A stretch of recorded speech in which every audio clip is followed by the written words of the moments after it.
Welcome to the Gilded Rose. Do you have a reservation? How can I help you this evening? I am not here to eat.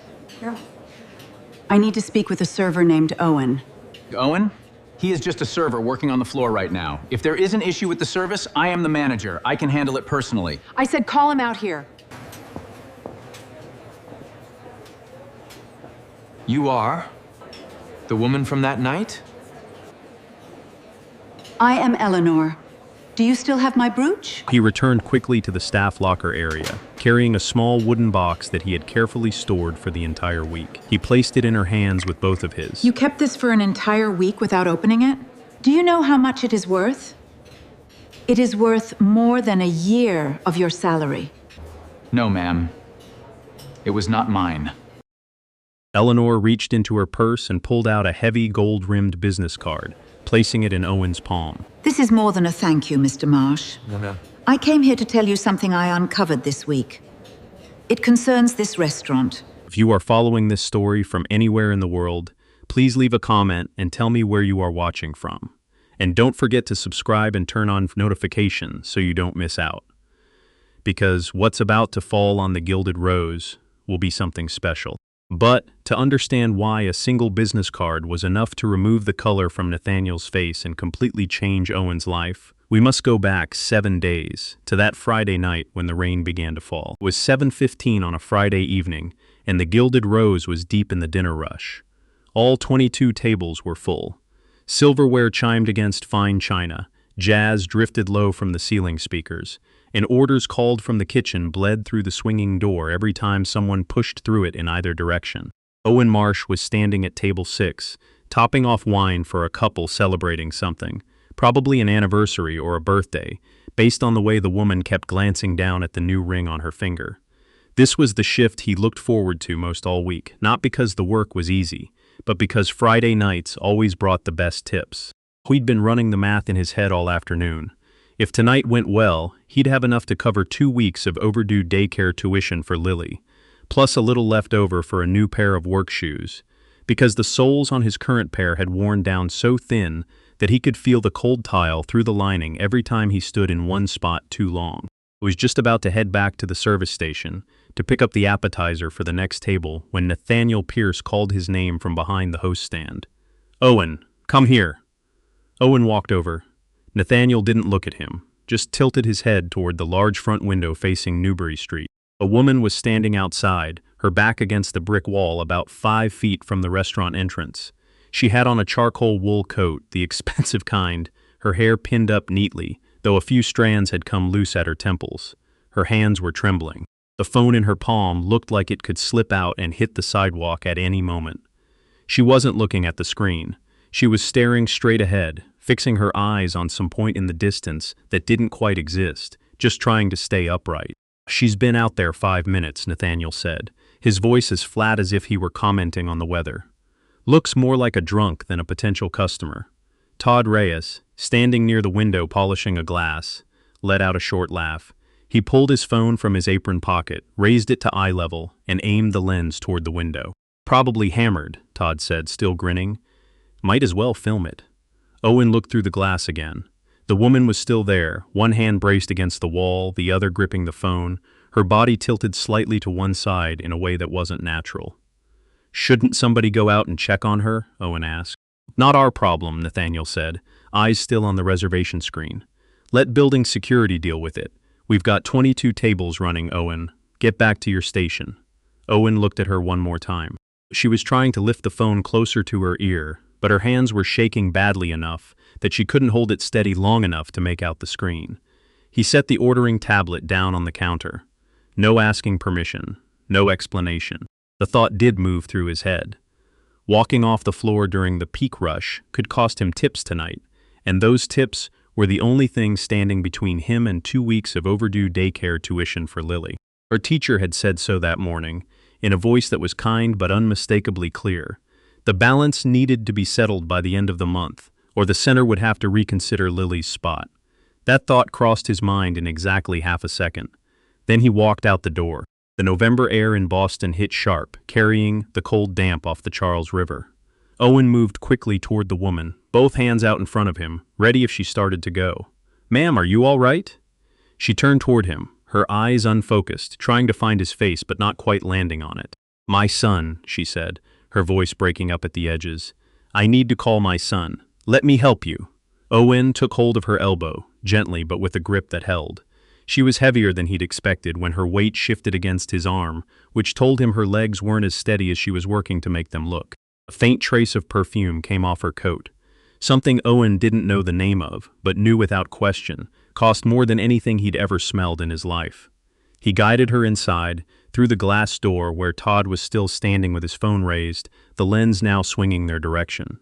Owen didn't look at him.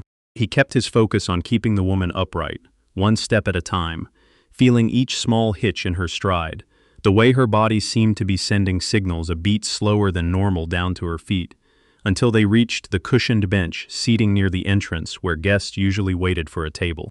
He lowered her down carefully, one hand staying at her back until he was sure she had her balance and wouldn't shift. Right then, something small slipped out of the pocket of her coat, tapping against the hardwood floor with a faint sound, rolling a short distance before coming to rest against the leg of the chair. Owen glanced down. A brooch, dark metal, set with small stones that caught the restaurant light in pale flickers. He was about to ask if it was hers, but the woman was already struggling with her phone, her fingers trembling too badly to hit the right keys on the keypad. She was murmuring something about forgetting her lock code. Owen crouched down and picked up the brooch. There wasn't time to address it right then. He slipped it quietly into his apron pocket, planning to hand it back once things had settled. "You need your son to come get you, right? Let me call you a cab first, and then we'll get your son on the phone. Does that work?" She nodded slowly, like each movement required its full concentration. Owen pulled out his own phone and called a car service he knew in the area.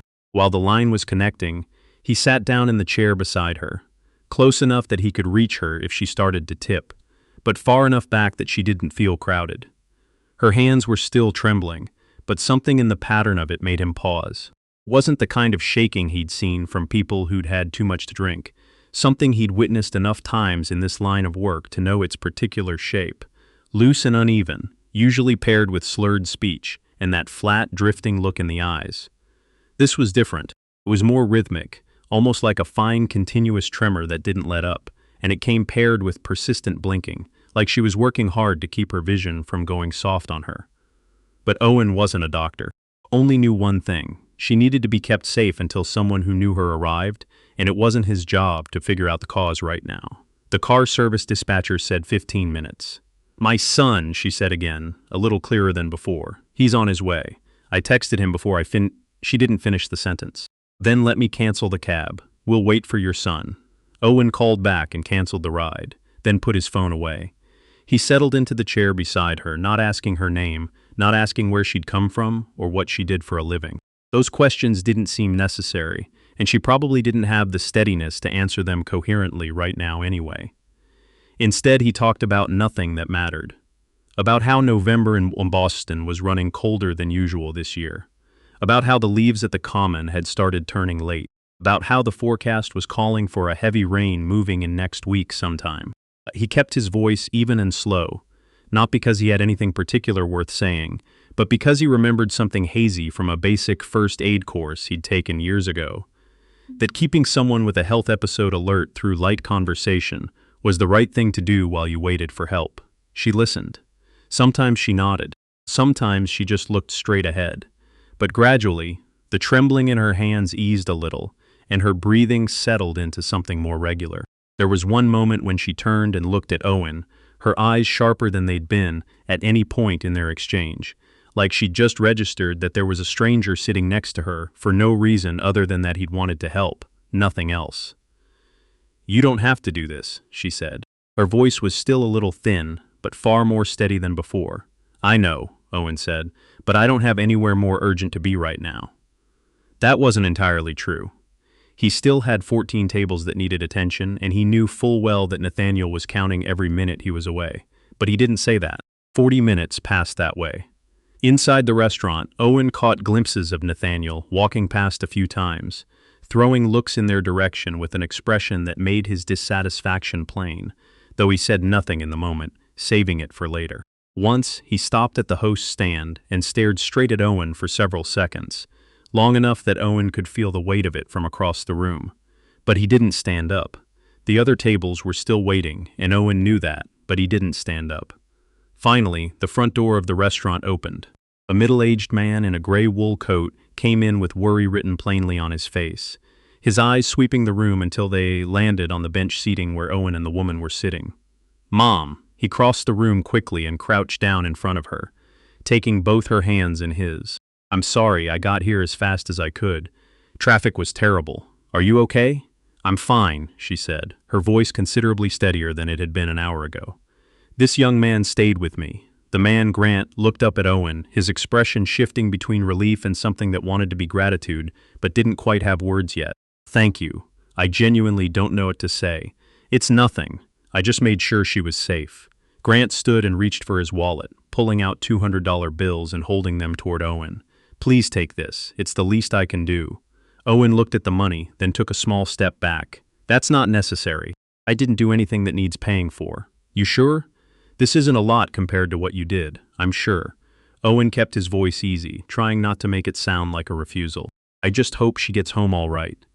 Grant held his gaze for a long moment, like he was trying to work out why someone would turn down $200 in cash without hesitating. Eventually, he put the wallet away and helped his mother to her feet. "Thank you again," he said, sincerely. Owen nodded and stood there as the two of them made their way slowly toward the door, Grant keeping a steady hand at his mother's arm all the way until they disappeared around the corner of the block, where a car was waiting at the curb.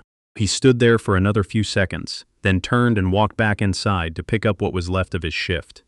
Nathaniel was waiting at the kitchen entrance, both arms crossed, his face flat and cold. "You walked off the floor for 40 minutes in the middle of a peak rush," he said. His voice wasn't loud, but it had an edge to it. 22 tables needed coverage, and you chose to sit outside babysitting a drunk old woman. "I'm docking you half your tips tonight for the service disruption." Owen looked at him for a moment. He didn't argue. He didn't explain what he'd noticed about the way she was shaking, the way it didn't match the pattern he'd learned to recognize over years of this work. He didn't point out that she wasn't drunk in any sense of the word he'd ever seen.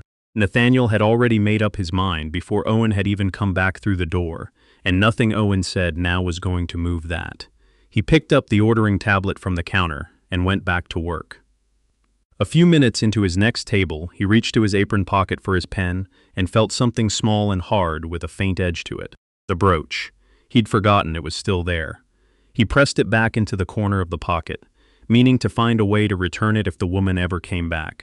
But with 14 tables still running, and Nathaniel watching from across the room, he had nothing left to do but push it deeper into the pocket, pick up the tablet, and walk toward table 8 where a hand was already up signaling for service. A Saturday morning, Owen got Lily to Little Sprouts on Boylston Street by 7:30, 15 minutes before official opening, because his shift started at 8. Lily sat in the stroller with both arms, wrapped around a stuffed rabbit that had worn thin on one ear, watching the street go by outside the window with the calm, half-asleep expression of a 4-year-old who'd gotten used to mornings starting in a hurry. She didn't ask why her dad always brought her in early on weekends, didn't ask why the other kids usually came in so much later. For Lily, this was simply what mornings looked like. Owen pushed the stroller the 2 blocks over, thinking about how he'd gotten home late the night before and had sat on the edge of Lily's bed for a while after she'd fallen asleep, just watching her breathe and trying not to run numbers in his head. Miss Rachel, who ran Lily's class, was waiting at the door with her usual smile. But when Owen signed the drop-off sheet, she leaned in slightly. Her voice dropped low enough that Lily wouldn't catch it. "Owen, I don't want to put pressure on you, but the billing office flagged me today. The past 2 weeks of tuition still haven't cleared. I know you're doing everything you can, but they need it processed before the end of the month. Otherwise, they'll have to look at Lily's spot." "I know," Owen said, keeping his voice level. "I'll take care of it. I've got a shift tonight. It'll be enough." Miss Rachel nodded and didn't push further, just rested her hand briefly on his shoulder before turning back inside to take Lily. Owen stood outside the door a moment after his daughter had gone in, doing the math in his head. 2 weeks of tuition came to $360. Last night, if Nathaniel hadn't docked his tips, he'd have come close to covering that in a single shift. Now he was short by exactly the amount that had been taken from him, which meant he needed at least one more good night, maybe two, to close the gap before the end of the month. He wasn't angry at Nathaniel the way that rises up fast and loud. He was just tired in the way that had become familiar over the past 18 months, since the day Vanessa left, and he found himself alone with a 2.5-year-old who was now 4. He got on the bus to work, took a seat by the window, and watched the city of Boston move past in the thin morning light of a weekend. A few miles away, in a house in Beacon Hill, Eleanor Brown was sitting at the breakfast table with Grant, a cup of tea she'd long stopped drinking going cold in front of her. "I still can't get over it," Grant said, setting down the newspaper. "You were out there 40 minutes and he never once asked who you were, never asked if you had money, never asked anything. He just sat there talking about the weather." "That's right," Eleanor said. Her voice carried something different from the sharp-clipped register she used in board meetings. It was slower, softer. "I've been in business 40 years, Grant. I've seen every kind of person who wants to get on my good side because they know who I am. But he didn't know who I was. He just saw an old woman shaking outside in the cold and he walked out." Grant was quiet for a moment. "Are you going to do something about it?" "I'm not sure yet," Eleanor said. But even as she said it, she knew she was telling herself a small lie. Something about that night had been circling in her head for 2 days and wouldn't let her be. After breakfast, she went up to her private study, a room she rarely used on weekends, and called Diane, the executive assistant who'd been with her for 12 years. "Diane, I need you to pull some information for me. A restaurant called the Gilded Rose on Newbury Street. I want to know everything we have on it in our commercial real estate portfolio. Of course. Is there a problem? Not necessarily. I just want to know." Diane called back Sunday afternoon with a slight catch of surprise in the way she laid out the information. "Ma'am, the building where the Gilded Rose holds its lease is in Brown Capital's commercial real estate holdings. The mortgage on the property was issued through Brown Commercial Real Estate Holdings 3 years ago, when the current restaurant owner, a Mr. Nathaniel Pierce, acquired the business." Eleanor sat up straighter in her chair. "I didn't know we had a connection to it. It's one of several hundred loans in the commercial portfolio. They're typically managed through an intermediary fund and don't come across your desk directly unless there's an issue. Pull the full loan agreement for me. Every clause." Diane had the documents in her inbox within the hour. Eleanor read through them slowly, page by page, the same way she'd always read contracts over the course of her career. Never trust the summary, always read the original. On page 11 she stopped. Clause 6.3, headed Workplace Treatment Standards. She read it twice before she remembered where it had come from. Robert, her late husband, had written it into the fund's commercial lending agreements 15 years ago after reading a newspaper article about the working conditions at one of the businesses their fund had backed at the time. She could still picture the evening he'd brought that paper home, set it on the dinner table, and told her he didn't want the family name attached to places that treated workers badly, even indirectly through a loan. We'd insisted on adding the clause to every commercial lending contract Brown Capital issued after that, giving the fund the right to conduct periodic reviews of how employees were treated at businesses in its portfolio, with the authority to require management changes if serious violations were found. After Robert died, the clause had stayed in every new contract, but fewer people in the company still talked about it, because it was rarely activated in practice. It had become a line of legal text, a quiet piece of the legacy left behind by a man who was no longer there to remind people what it meant, not a tool that actually got used. Eleanor set the documents down on her desk and looked out the window for a long moment. She thought about what Robert would have said if he'd known that the very loan he'd personally added that protective clause to now connected his fund to the place where his own wife had stood shaking outside in the cold while everyone inside decided it wasn't their problem. Everyone, that is, except a young server who had no idea who she was. She didn't tell Grant about what she'd found, not yet. She didn't call the lawyers either. She just sat there, thinking about the fact that Owen hadn't asked who she was, and thinking about the man who had stood behind the host stand that night and said, "Not our problem." Meanwhile, at the Gilded Rose, the video Todd had shot on Friday night was making its own way through the world. Todd posted the short clip to the restaurant's internal staff group chat with a mocking caption about Owen playing hero for a drunk old lady. A few people dropped laughing emojis. Nobody thought much about it after that, and the video slid down under the stream of messages about scheduling and weekend shifts. Priya Anand came across it when a coworker sent it to her with a question about whether she'd heard what happened. Priya watched it once. Something about the way Todd was laughing, and the way the camera moved across the older woman's face in the middle of whatever she was going through made Priya's stomach go tight. She deleted it off her phone immediately, not wanting to hold on to something that felt like mocking a person in genuine distress. She thought about her grandmother, who'd had days when her hands shook so badly she couldn't hold a soup spoon steady, and the thought of someone filming that for entertainment made her feel sick in a quiet, specific way. But the original clip Todd had posted was still sitting on the server tied to the staff messaging app, which most of the lower-level employees never thought about, because the company's messaging platform automatically backed up all content for 90 days under an internal data management policy that none of them had ever read carefully, Todd included, since he'd posted it for a few minutes of entertainment between tables and never considered what happened to it after. Priya didn't tell Owen about the video. She didn't tell anyone else either. She just filed it away with the discomfort she'd been learning to swallow since she started working under Nathaniel 10 months ago. Tuesday, midweek, Owen stood in front of his locker in the small staff changing room behind the kitchen, looking at the personal storage box where he'd been keeping the brooch since Friday night. Under the weak fluorescent light, the small pale stones set into the metal gave off a faint glitter, and Owen found himself wondering whether they were real gems or just good imitation glass, though something in his gut told him a woman dressed the way she'd been dressed didn't make a habit of wearing fakes.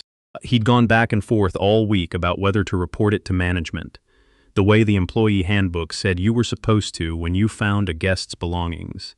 He knew that was the right procedure.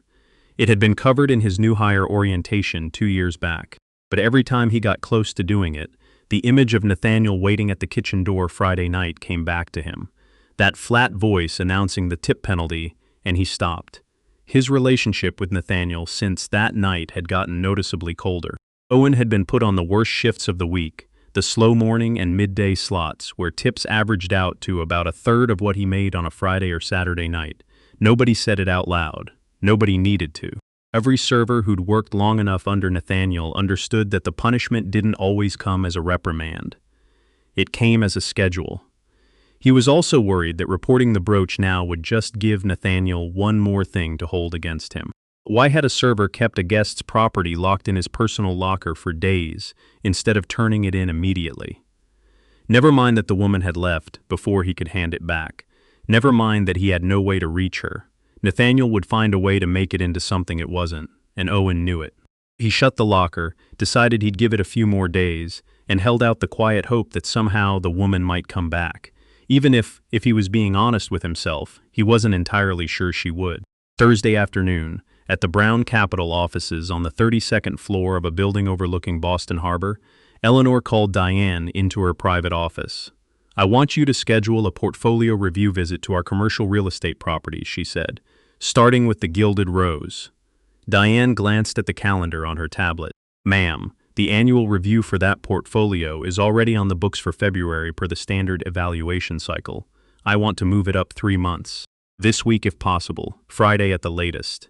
Diane paused for just a beat, a trace of a question in her expression, but she'd worked with Eleanor long enough to know when to ask and when to simply proceed.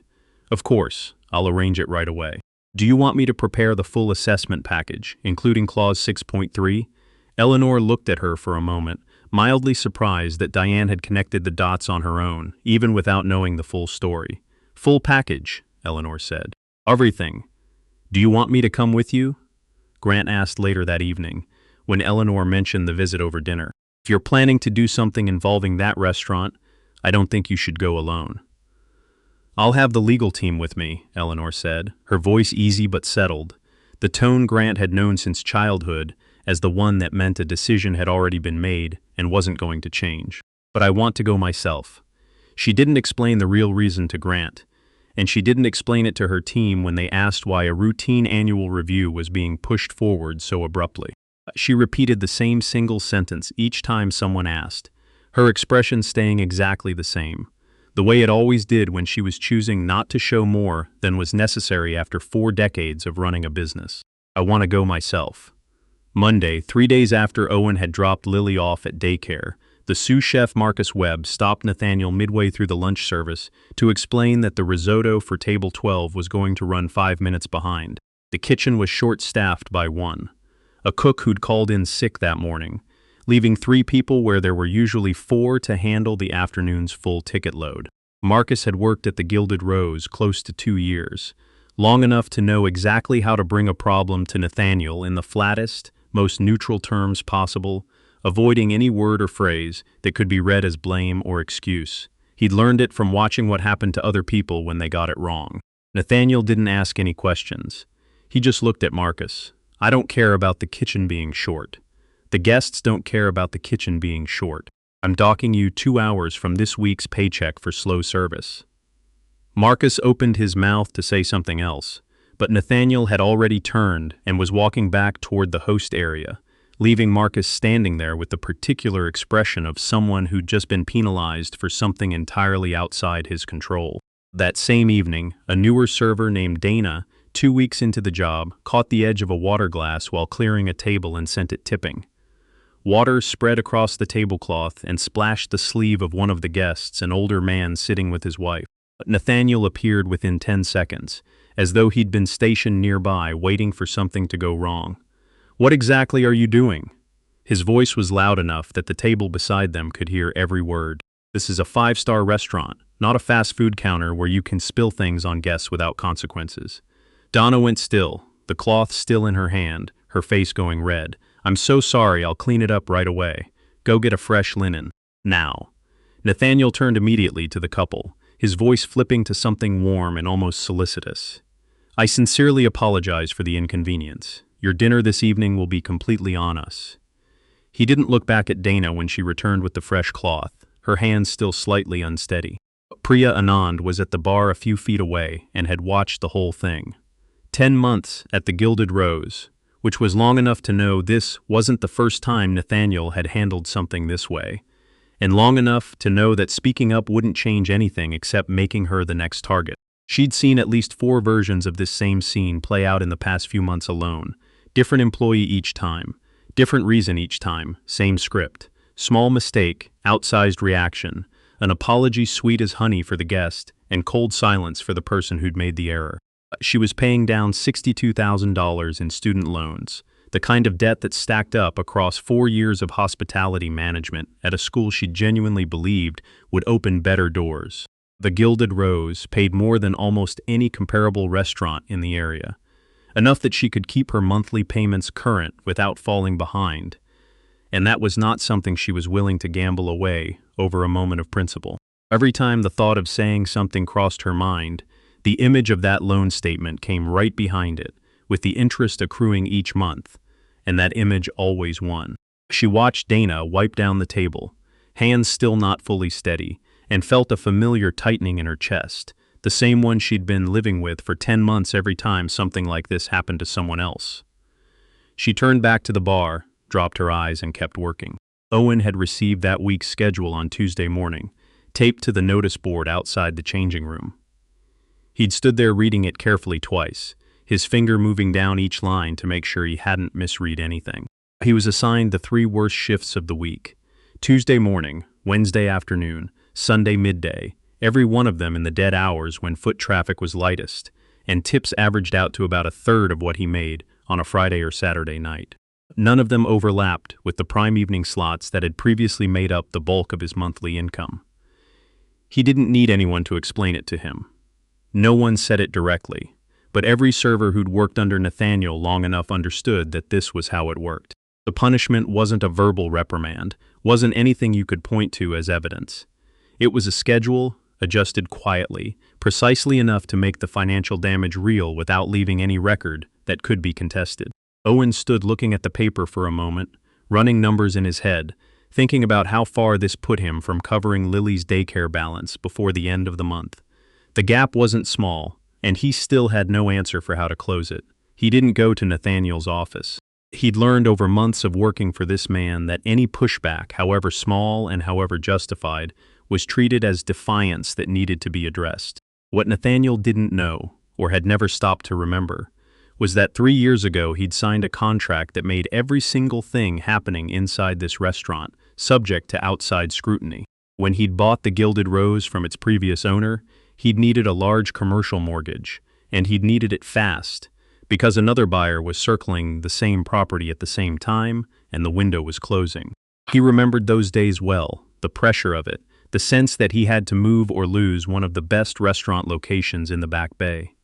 His personal attorney had reviewed the loan documents in under 2 days, spending most of the time focused on the interest rate and repayment terms, the parts Nathaniel actually cared about.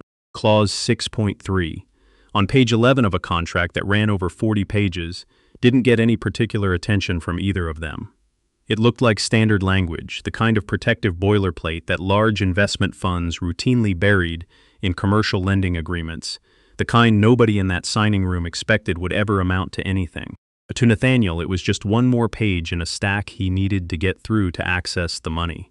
He signed the document, shook hands with the fund's representative, and never thought about page 11 again in the 3 years he'd been running the restaurant since. Wednesday afternoon, the office phone on Nathaniel's desk rang. "Mr. Pierce, this is Diane, executive assistant to Eleanor Brown at Brown Capital." The voice on the other end was professional and unhurried. "I'm calling to notify you of a scheduled portfolio review visit for your property. The Gilded Rose is on our evaluation calendar for this Friday evening at 7 o'clock. Nathaniel sat up straighter, a smile already beginning to form. "Of course, we'd be honored. Is there anything specific I should prepare?" Ms. Brown will be accompanied by members of her legal and financial team to review general operations. No special preparation is needed, just normal business as usual. "Absolutely. We'll make sure everything is perfect," Nathaniel said, his voice picking up speed with barely concealed enthusiasm. After he hung up, he sat at his desk and turned the call over in his mind in entirely the wrong direction. He read it as an opportunity, a chance to impress a major investor, possibly the opening to a conversation about outside capital for the restaurant expansion he'd been quietly planning for years. He imagined himself receiving Eleanor Brown with the sharpest version of his professional presentation, walking her through the revenue numbers, the five-star reputation, everything he'd built at the Gilded Rose since he took it over. He pictured her impressed. He called the kitchen manager immediately to order a special menu prepared for Friday and reminded every staff member they needed to be on time, dressed immaculately. It never once occurred to him that the visit might have any connection to the older woman he'd written off as a drunk nuisance standing outside the door the week before. In his mind, those two things lived in completely separate compartments that had nothing to do with each other. Owen happened to be passing the doorway of Nathaniel's small office right as the call ended, carrying a stack of fresh napkins to the supply cabinet nearby. He caught the tail end of what Nathaniel was saying through the receiver. Something about Brown Capital and a Friday visit. The name snagged in his mind for half a second. Something about it familiar in a way he couldn't immediately locate, a faint recognition he couldn't place. He stopped for a moment, trying to remember where he'd heard that name before. Maybe on the financial news that played on the screen at the bus stop sometimes. Maybe it just sounded like any of dozens of other large financial firm names you picked up in a city like Boston without meaning to. He couldn't say. He didn't have time to think it through. The napkins needed to be stocked, and the afternoon crowd was starting to pick up again. Owen kept walking, and the name Brown Capital drifted out of his mind within the hour, pushed under by the immediate list of things that needed doing right in front of him. Friday arrived faster than Owen expected, and the restaurant spent the whole afternoon in an unusual restlessness. Nathaniel circled the floor over and over, adjusting the flowers on every table, checking in with the kitchen 3 times about the special menu, and at one point wiping down the front glass door himself, even though the cleaning staff had already done it that morning. Owen was working the evening shift, not because of the regular schedule, but because Nathaniel had pulled in every experienced staff member he had for the night, regardless of what the weekly rotation said. Owen didn't object. He needed the hours, and a Friday evening shift, even one that came from an unplanned call-out, was still better than the 3 slow slots he'd been handed all week.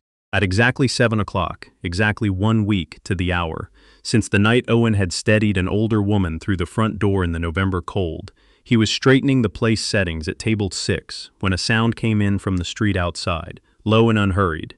the kind of smooth engine deceleration you only heard from a car built to be quiet, and it stopped directly in front of the restaurant with a precision that made something in Owen's chest go still, before his mind had caught up to why. He looked up through the front window. A black Mercedes was sitting at the curb, its body gleaming under the amber wash of the streetlights. Owen stood there for a few seconds, a fork still in his hand that he hadn't set down yet, a strange feeling rising in him that he couldn't quite name, the kind where the body seems to understand something a beat before the brain does. He thought about the brooch still in the staff locker. He thought about the woman with shaking hands he'd sat beside for 40 minutes. He hadn't let himself think about either of those things too much over the past week, but now they surfaced all at once, before he'd had a chance to put them together into anything that made sense. "Owen!" Nathaniel's voice came sharp and fast from the direction of the host stand. "Guests are arriving. Go greet them."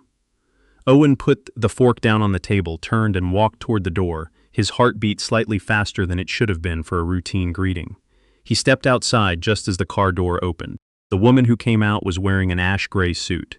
Her hair was up, her posture was straight and certain. Owen looked at her face for 1 second, then 2, and the strange feeling in his chest suddenly had a name. It was her, the woman from last week, but nothing like the woman who had leaned against the brick wall outside. She moved across the sidewalk with full steadiness, her eyes sharp and taking everything in, completely unlike the image he'd been carrying in his head all week.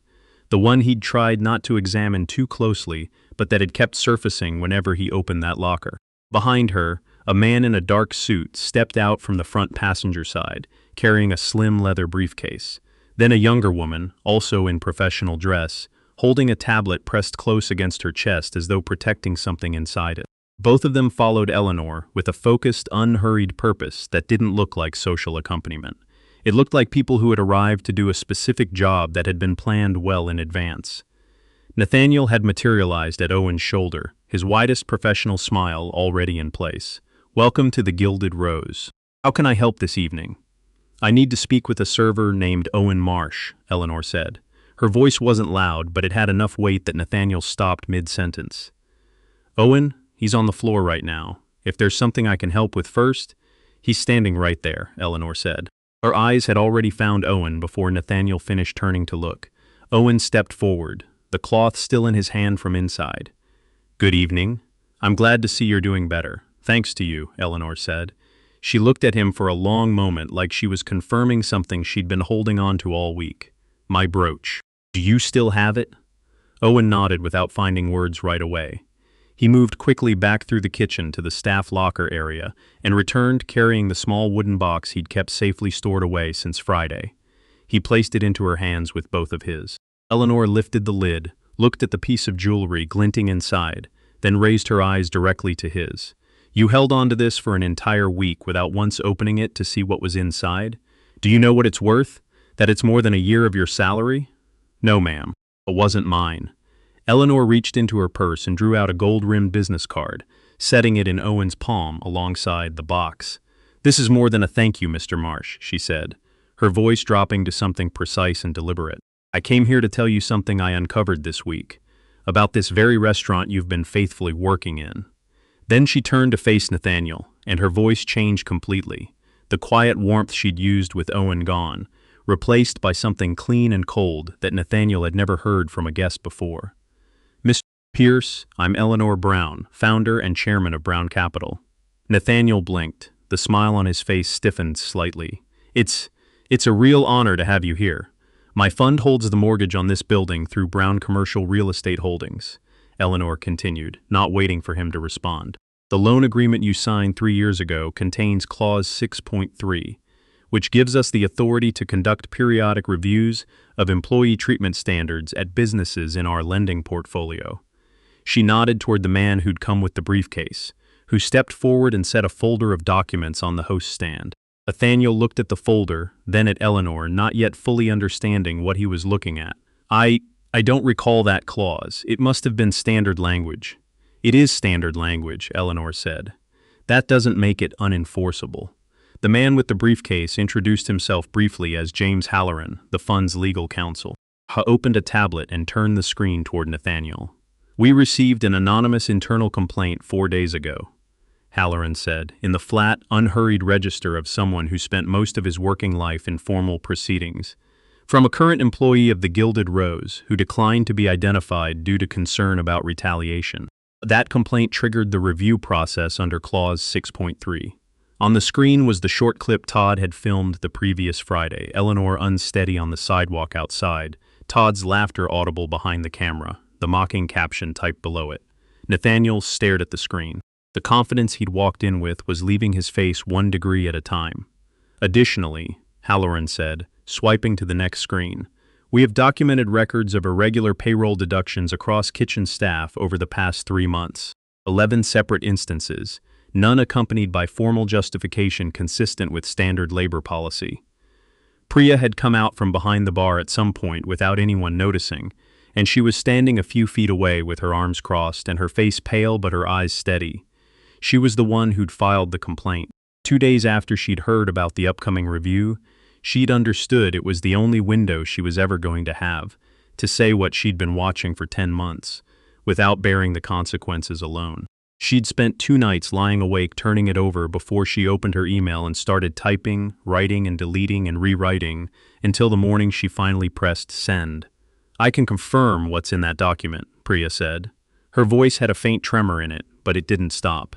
I've personally witnessed staff being reprimanded in front of guests, paycheck deductions without any clear justification, and schedule changes used as informal punishment following conflicts with management. Nathaniel looked at her and his expression crossed from shock into anger in a single beat. You're lying. You're making this up. Mr. Pierce, Eleanor said, cutting across him without raising her voice. We have this documented in writing and on video.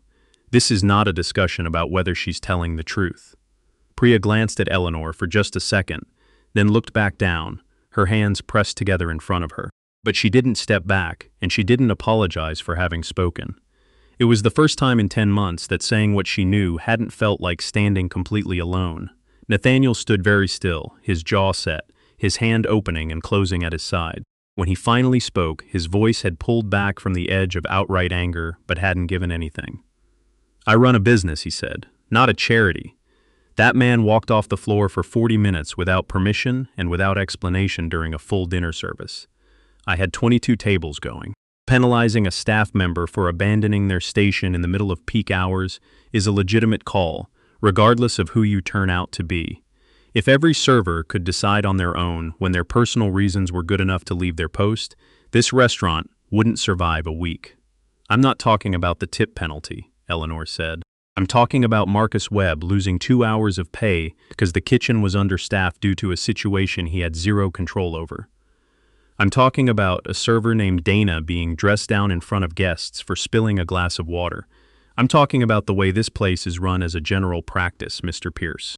Not one incident. Nathaniel didn't answer right away. He looked around the room, taking in the employees standing at various distances, watching without moving closer, none of them willing to come nearer to what was happening, but none of them leaving either. This is how I keep standards, he said at last, his voice back to something controlled but without any give in it. This industry is brutally competitive. A soft operation means quality slips. That's not acceptable to me. Eleanor looked at him without speaking for a long moment, letting the statement sit in the air long enough for everyone in the room to feel the full weight of it against everything they'd just witnessed. We won't be removing you today, she said finally, her voice settled and procedural. We won't be closing this restaurant. Nathaniel looked at her, waiting for what came next, the way you wait for something you can sense coming but can't quite see yet. Under Clause 6.3, the fund has the right to require a management restructuring within 60 days of confirmed violations of employee treatment standards. That is exactly what will happen here. You'll retain your ownership stake in this business. But day-to-day operational control will be transferred to a new director, approved by our fund within the next 60 days. And if I refuse, then your mortgage won't be renewed at its maturity date in March of next year, and you'll be required to repay the outstanding balance in full within 90 days, under the breach of contract terms. Eleanor said this the way someone reads a number off a balance sheet. No emphasis, no performance, just the terms. Halloran added in the same even tone, I can have the full close language forwarded to your attorney within the hour if you'd like to review the terms before deciding. We're also prepared to schedule a formal meeting early next week to go through the transition process, if that's useful. Nathaniel stood without moving, his jaw tight, his eyes sweeping the room as though looking for an exit that wasn't there.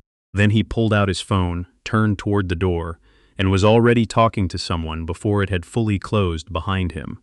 The small bell above the entrance ringing in its completely ordinary way in the middle of everything that had just happened. Eleanor turned toward the staff members, still watching from their corners of the room, and her voice shifted to something a degree warmer. Your jobs are protected through the full transition. No one here is going to lose their position because of this. The new director will be chosen with care, and I'll be personally involved in that process. Priya breathed out slowly, her shoulders dropping like something she'd been bracing against had finally been lifted. A few of the other employees traded glances, not quite ready to accept what they'd just seen, but letting themselves feel something close to relief for the first time. After Nathaniel had disappeared outside with his phone against his ear, Eleanor turned back toward Owen. The brooch was still in her hand, her fingers resting lightly around it. Halloran and the younger woman who'd accompanied them had stepped back and were quietly gathering the documents into the briefcase, leaving a small clear space on the dining room floor between Eleanor and Owen. I have another proposition for you, she said. It has nothing to do with what just happened. Owen looked at her, not yet sure what she meant. He'd just watched the entire structure of power at his workplace rearrange itself in less than 15 minutes, and his mind was still working through it, and now this woman was talking about something else entirely. Her voice quieter and more careful than it had been when she was facing Nathaniel. What kind of proposition? He asked.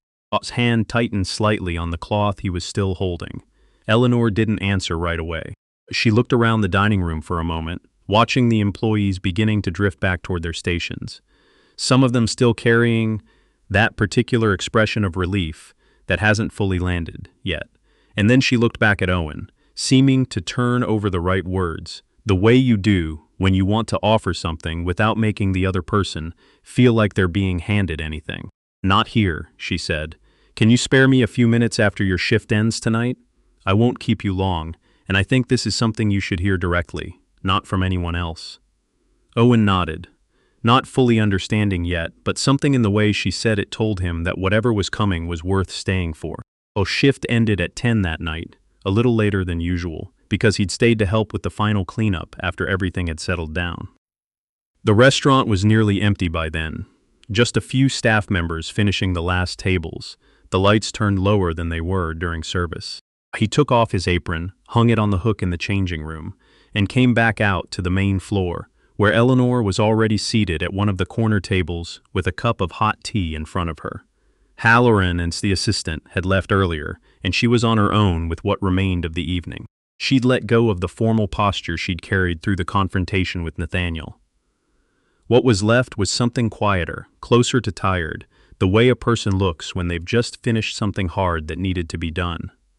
Thank you for waiting, she said when she saw him come over. Of course. Owen took the chair across from her, the guest's side of the table, which still felt odd to him, sitting here rather than standing.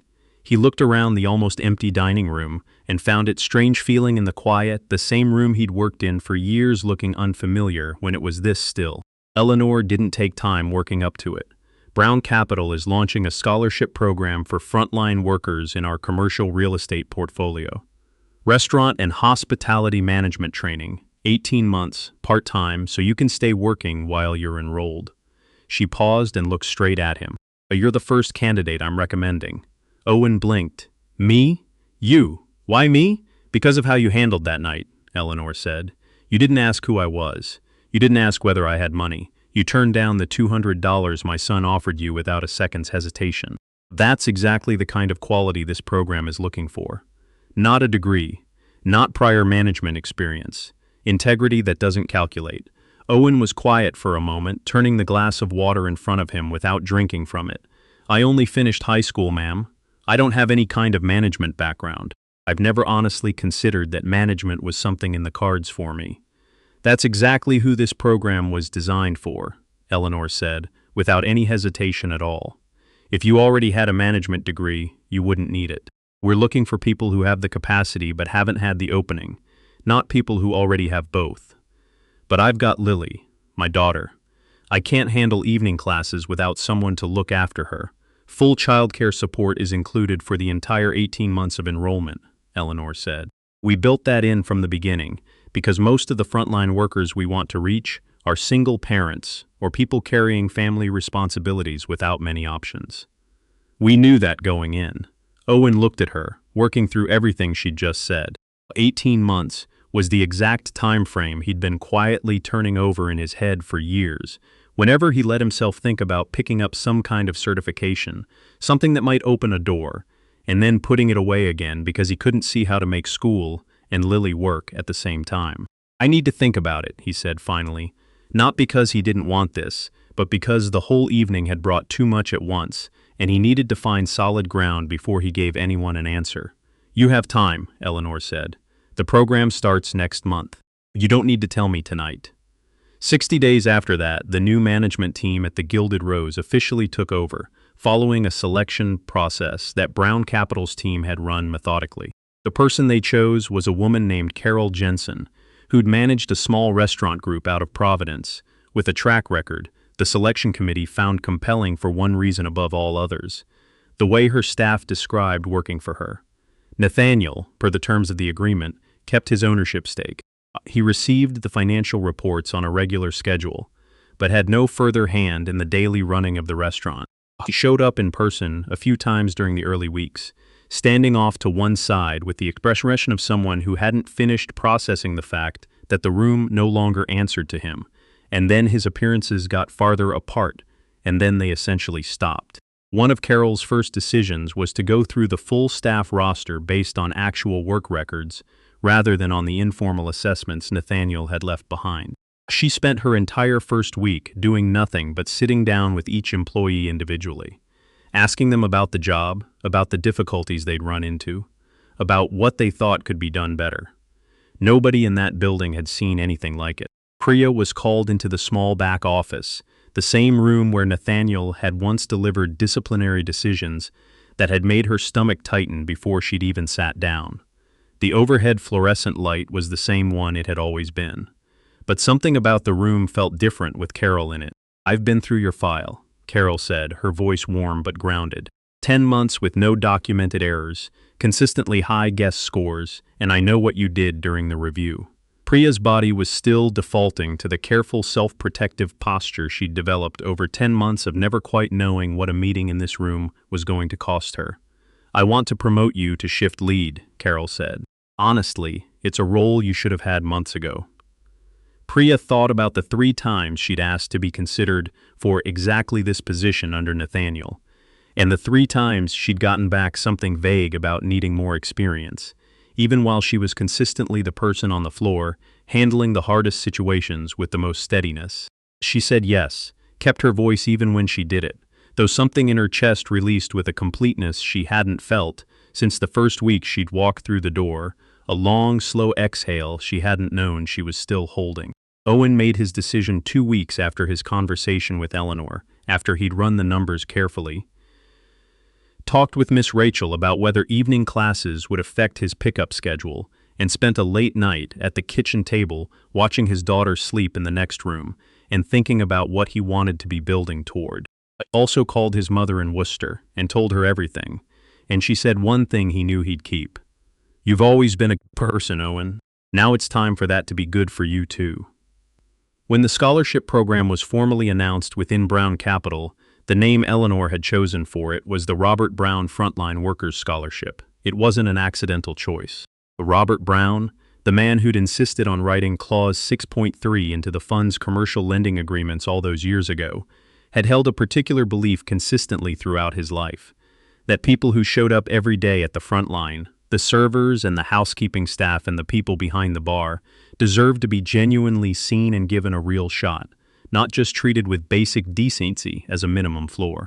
He'd said to Eleanor once, years before he died, that he didn't want their name attached only to preventing bad things from happening. He wanted it attached to actively making good things possible. He hadn't lived long enough to turn that belief into something concrete. What he'd left behind was Clause 6.3, a protective tool rather than an opportunity.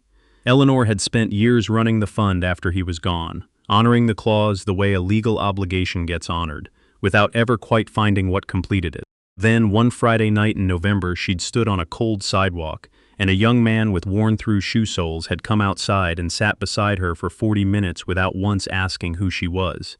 And when she asked him later why he hadn't opened the box, he gave her 6 plain words. It wasn't mine. She knew then what the rest of the clause was supposed to look like. 6 months after that Friday night, Owen was still enrolled in the evening training program, 2 sessions a week at a continuing education center Brown Capital had partnered with. Plus coursework and reading, he fit into whatever narrow windows of time opened up between shifts and getting Lily settled at night. He was still working at the Gilded Rose, but the place was different in ways that were hard to put a precise number on. The schedule was distributed fairly now. No invisible penalties buried in shift assignments. When something went wrong on the floor, Carol's approach was to walk whoever was involved through what the right process looked like, not to turn the mistake into an event. One Thursday evening, Owen finished his shift early enough under the new schedule to pick Lily up from daycare himself instead of calling the sitter. It was a small thing, and he still wasn't entirely used to it being available to him, after so many months of every hour being stretched and accounted for. He was standing at the gate when Lily came running out wearing the blue knit hat he'd bought her the week before, with tip money left over after every bill for the month had already been covered. The first time in a long while that there'd been anything left over to spend on something that wasn't necessary. He'd stood in the store looking at the hat for nearly 10 minutes before he put it in his basket. "Dad," Lily said, taking his hand as the two of them headed toward the car. "How come you've been bringing so many books home lately? I see you reading at the kitchen table really late." Owen crouched down to her level, thinking through how to explain it in a way that made sense to a 4-year-old, without making her worry about all the things that had been shifting around them. "Dad's learning how to do his job better," he said, "so we can have more time together." Lily nodded, like that was a completely reasonable answer that didn't need anything added to it. Then she took his hand and pulled him toward the car, already in the middle of telling him about something that had happened at school. Something about a friend who'd shared cookies with her at snack time, her voice going in that bright, uninterruptible way of someone for whom the small facts of an ordinary day are the most important things there are. Owen walked beside her, her hand in his, and in that moment all the numbers he used to run through his head every night, all the docked tips and the punishing shift rotations, and the mornings he'd stood outside the daycare, doing math on a cold sidewalk, went quiet somewhere behind him. What moved into that space was simpler and didn't have a precise name, and he didn't need one for it. This story isn't really about a billionaire doing a poor server a favor. It's about what happens when you do the right thing without keeping score, when there's no camera you know is rolling, when the only reward you're thinking about is making sure a stranger doesn't fall on a cold sidewalk. Owen didn't help Eleanor because he thought she'd come back and return the gesture. He helped because it was the right thing to do. And he went back inside that night, ready to take whatever penalty came with it, with no idea that 40 minutes spent sitting beside a stranger in the cold would become the thing that changed his whole life. And maybe what stays with you longest isn't the scholarship or the legal clause or the carefully structured management transition.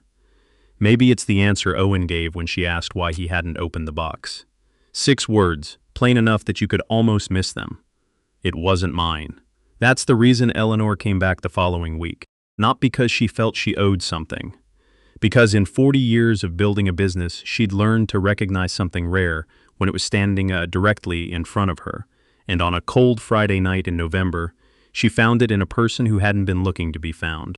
If this story brought to mind a moment when you chose to do the right thing when nobody was watching, drop a comment and tell me about it.